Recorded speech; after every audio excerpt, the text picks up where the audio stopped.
El ser y la nada, por Jean-Paul Sartre. 54. Cuarta parte. Tener, hacer y ser. Capítulo 1. Ser y hacer. La libertad. 2. Libertad y facticidad. La situación. C. Mis entornos. No han de confundirse mis entornos con el sitio que ocupo, y sobre el cual anteriormente hemos hablado. Los entornos son las cosas, utensilios que me rodean, con sus coeficientes propios de adversidad y de utensilidad. Ciertamente, al ocupar mi sitio, fundo el descubrimiento de los entornos, y al cambiar de sitio, operación que, como hemos visto, realizo libremente, fundo la aparición de contornos nuevos. Pero, recíprocamente, los entornos pueden cambiar o ser cambiados por los otros sin que yo tenga nada que ver en su cambio. Ciertamente, Bergson ha señalado con acierto, en materia y memoria, que una modificación de mi sitio entraña el cambio total de mis entornos, mientras que sentía preciso considerar una modificación total y simultánea de mis entornos para que pudiera hablarse de una modificación de mi sitio, y este cambio global de los entornos es inconcebible. Pero ello no quita que mi campo de acción esté perpetuamente atravesado por apariciones y desapariciones de objetos en las que yo no intervengo para nada. De modo general, el coeficiente de adversidad o de utilidad de los complejos no depende únicamente de mi sitio, sino de la potencialidad propia de los utensilios. Así, desde el momento en que existo, estoy arrojado en medio de existencias diferentes de mí, que desarrollan en torno a mí, a favor o en contra mía, sus potencialidades. Quiero llegar, por ejemplo, lo más pronto posible, quiero llegar, por ejemplo, lo más pronto posible, en mi bicicleta, a la ciudad vecina. Este proyecto implica mis fines personales, la apreciación de mi sitio y de la distancia de éste a la ciudad, y la libre adaptación de los medios, esfuerzos, al fin perseguido. Pero revienta un neumático, el sol está demasiado ardiente, el viento sopla de frente, etc. Fenómenos todos que no tenía previstos, son los entornos.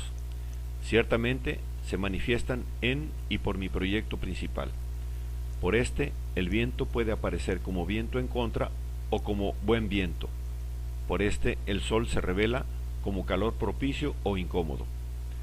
La organización sintética de esos accidentes constantes constituye la unidad que los alemanes llaman mi entorno, y este puede descubrirse en los límites de un libre proyecto. Es la descripción de los fines que soy. Sin embargo, sería demasiado simple conformarnos con esta descripción. Si bien es verdad que cada objeto en torno mío se anuncia en una situación ya revelada, y que la suma de estos objetos no puede constituir por sí sola una situación, si bien es verdad que cada utensilio se destaca sobre fondo de situación en el mundo, no por eso es menos cierto que la transformación brusca o la brusca aparición de un utensilio puede contribuir a un cambio radical de la situación. Al reventar el neumático, mi distancia al pueblo vecino cambia de súbito. Es una distancia que ahora hay que contar por pasos y no por giros de rueda.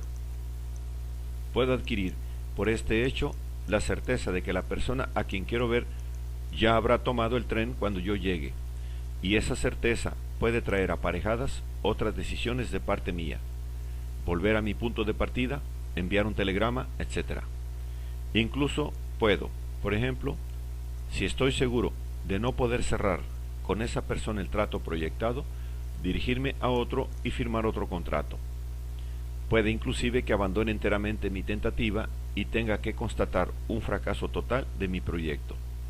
En este caso diré que no he podido avisar a tiempo a Pedro, entenderme con él, etc. Este reconocimiento explícito de mi impotencia ¿no es la confesión más neta de los límites de mi libertad? Sin duda, como hemos visto, mi libertad de elegir no debe confundirse con mi libertad de obtener.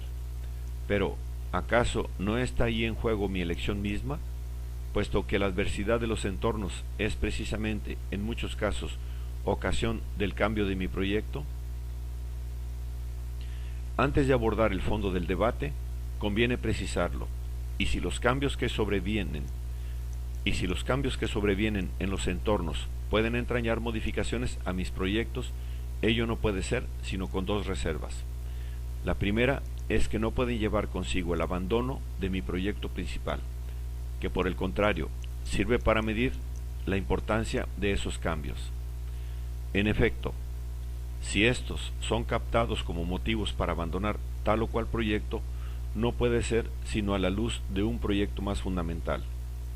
De otro modo, no podrían ser en absoluto motivos, ya que el motivo es aprendido por la conciencia móvil, que es a su vez libre elección de un fin. Si las nubes que cubren el cielo pueden incitarme a renunciar a mi proyecto de excursión, se debe a que son captadas en una libre proyección en la que el valor de la excursión está vinculado a cierto estado de cielo, lo que remite progresivamente al valor de una excursión en general, a mi relación con la naturaleza y al lugar que esta relación ocupa en el conjunto de las relaciones que mantengo con el mundo. En segundo lugar, en ningún caso el objeto aparecido o desaparecido puede provocar una renuncia a un proyecto, así fuera un proyecto parcial.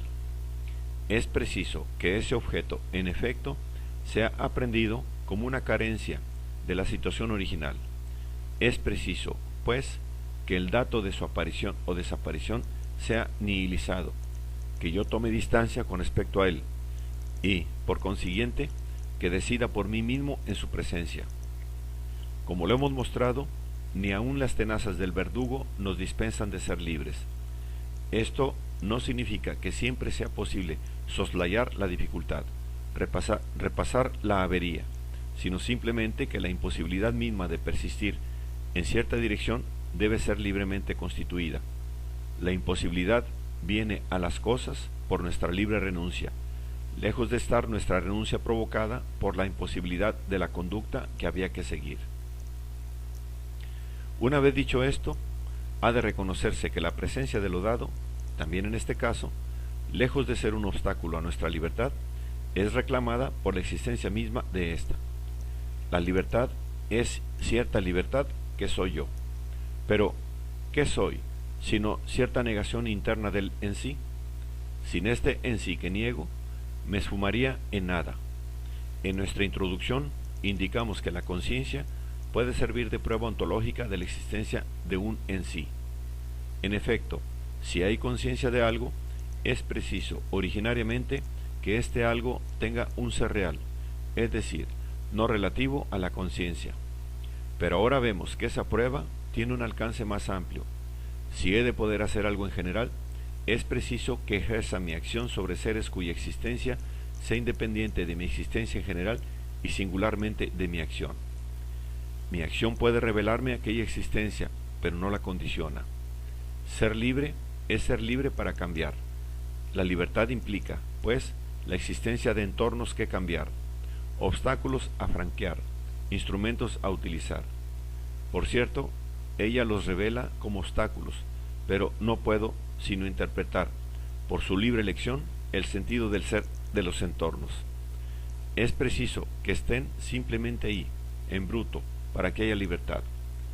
Ser libre es ser libre para ser, y ser libre en el mundo.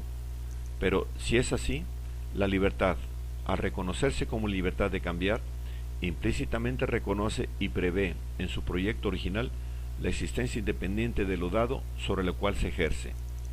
La negación interna revela al en sí como independiente y esta independencia constituye al en sí en su carácter de cosa.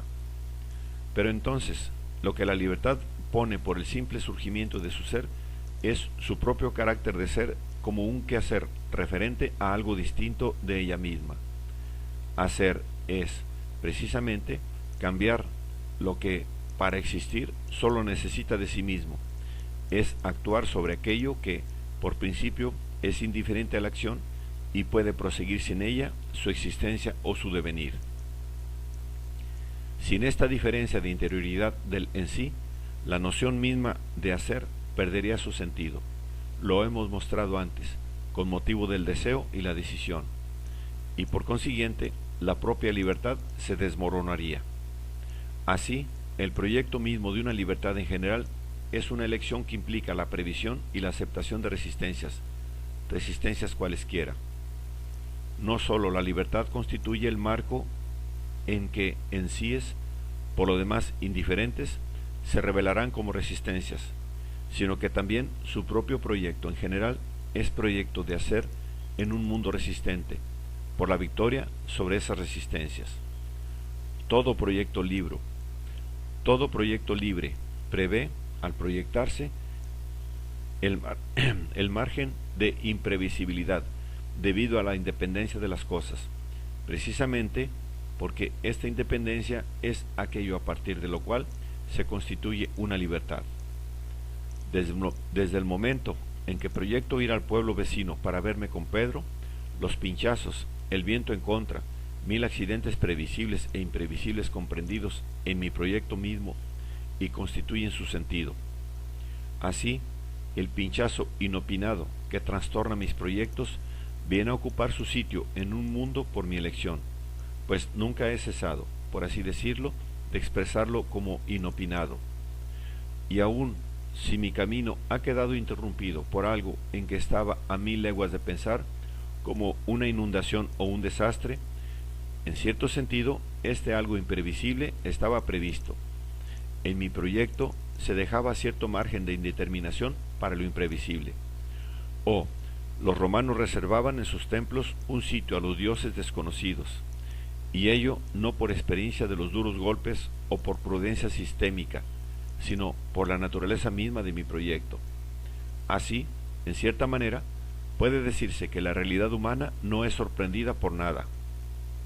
Estas observaciones nos permiten sacar a la luz una característica nueva de la libre elección.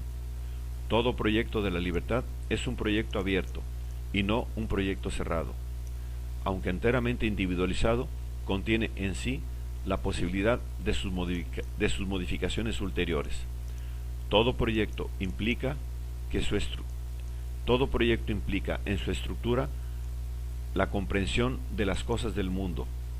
Esta perpetua previsión de lo imprevisible, como margen de indeterminación del proyecto que soy, permite comprender que el accidente o la catástrofe, en vez de sorprenderme por su carácter nuevo y extraordinario, me agobie siempre por cierto aspecto de ya visto, ya previsto, por su propia evidencia y su suerte de necesidad fatalista que expresamos con un tenía que suceder. En el mundo nada hay que asombre o que sorprenda a menos que nos determinamos nosotros mismos al asombro. Y el tema original del asombro no es que tal o cual cosa particular exista en los límites del mundo, sino más bien que haya un mundo en general, es decir, que esté yo arrojado en medio de una totalidad de existentes radicalmente indiferentes a mí, pues al elegir un fin, elijo tener relaciones con esos existentes y que son existentes y que esos existentes tengan relaciones entre sí. Elijo que entren en combinación para anunciarme lo que soy. Así, la adversidad que las cosas me atestiguan está prefigurada por mi libertad como una de sus propias condiciones, y tal o cual complejo solo puede poner de manifiesto su coeficiente individual de adversidad sobre una significación libremente proyectada de la adversidad en general. Pero, como siempre que se trata de la situación, hay que insistir en el hecho de que el estado de cosas descrito tiene un reverso. Si la libertad prefigura la adversidad en general, es como una manera de sancionar la exterioridad de indiferencia del en sí. Sin duda, la adversidad viene a las cosas por la libertad, pero sólo en tanto que la libertad ilumina su propia facticidad como ser en medio de un en sí de indiferencia. La libertad se da las cosas como adversas, es decir, les confiere un significado que las hace cosas, pero sólo será significante asumiendo lo dado mismo, es decir, asumiendo, para trascenderlo, su exilio en medio de un en sí indiferente, Recíprocamente, por lo demás, lo dado contingente así asumido no podría sostener ni aun esa significación primera, sostén de todas las demás, exilio en medio de la indiferencia, sino en y por una libre asunción del para sí. Tal es, en efecto, la estructura primitiva de la situación, que aquí aparece con toda claridad. La libertad, por su propio trascender lo dado hacia sus fines, hace existir a lo dado como esto dado aquí previamente no existían, ni esto, ni aquello, ni aquí, y lo dado así designado no es formado de un modo cualquiera, es existente bruto, asumido para ser trascendido. Pero la libertad, al mismo tiempo que es un trascender esto dado aquí, se elige como este trascender aquí lo dado. La libertad no es un trascender cualquiera de un estado dado, sea cual fuere, sino que, al asumir el dato bruto y conferirle su sentido, se ha elegido a la vez. Su fin es, precisamente, poder elegir esto dado aquí, de la misma manera que lo dado aparece como esto dado aquí a la luz del fin elegido. Así, el surgimiento de la libertad es cristalización de un fin a través de algo dado, y descubrimiento de algo dado a la luz de un fin. Ambas estructuras son simultáneas e inseparables. Más adelante veremos, en efecto, que los valores universales de los fines elegidos sólo se extraen por análisis. Toda elección es elección de un cambio concreto a aportar a algo dado concreto. Toda situación es concreta. Así, la adversidad de las cosas y sus potencialidades en general son iluminadas por el fin elegido. Pero no hay fin sino para un para sí, que se asume dejado ahí en medio de la indiferencia. Con esta asunción no aporta nada nuevo a ese abandono contingente y bruto, salvo una significación. Hace que haya en adelante un abandono, hace que este abandono sea descubierto como situación. Hemos visto en el capítulo 4 de nuestra segunda parte que el para sí, por su surgimiento, hace que el en sí venga al mundo. De manera más general aún, es la nada por la cual hay en sí, es decir, cosas. Hemos visto también que la realidad en sí es ahí, a la mano, con sus cualidades, sin ninguna deformación ni añadido. Simplemente estamos separados de ella por las diversas rúbricas de nihilización que instauramos por nuestro propio surgimiento, mundo, espacio y tiempo, potencialidades. Hemos visto en particular que aunque estemos rodeados de presencias, este vaso, este tintero, aquella mesa, etc., estas presencias son imposibles de captar como tales, pues nada entregan de sí mismas sino después de un gesto o de un acto proyectado por nosotros, es decir, en futuro. Ahora debemos comprender el sentido de este estado de cosas. No estamos separados de las cosas por nada más que nuestra libertad. Esta hace que haya cosas, con toda la indiferencia, imprevisibilidad y adversidad que tienen, y estamos ineluctablemente separados de ellas, pues aparecen y se revelan como vinculadas entre sí sobre fondo de nihilización. Así, el proyecto de mi libertad no añade nada a las cosas, hace que haya cosas, es decir, precisamente, realidades dotadas de un coeficiente de adversidad y de posibilidades de utilización. Hace que estas cosas se descubran en la experiencia, o sea, se destaquen sucesivamente sobre fondo de mundo en el curso de un proceso de temporalización. Hace, por último, que las cosas se manifiesten como fuera de alcance, independientes, separadas de mí por la nada misma que segrego y que soy, porque la libertad está condenada a ser libre, o sea, no puede elegirse como libertad. Por eso hay cosas, o sea, una plenitud de contingencia en el seno de la cual es ella misma contingencia. Por la asunción de esta contingencia y por el trascenderla, puede haber a la vez una elección y una organización de las cosas en situación. La contingencia, la libertad y la contingencia del en sí se expresan en situación por la imprevisibilidad y la adversidad de los entornos. Así, soy absolutamente libre y responsable de mi situación, pero además no soy nunca libre sino en situación.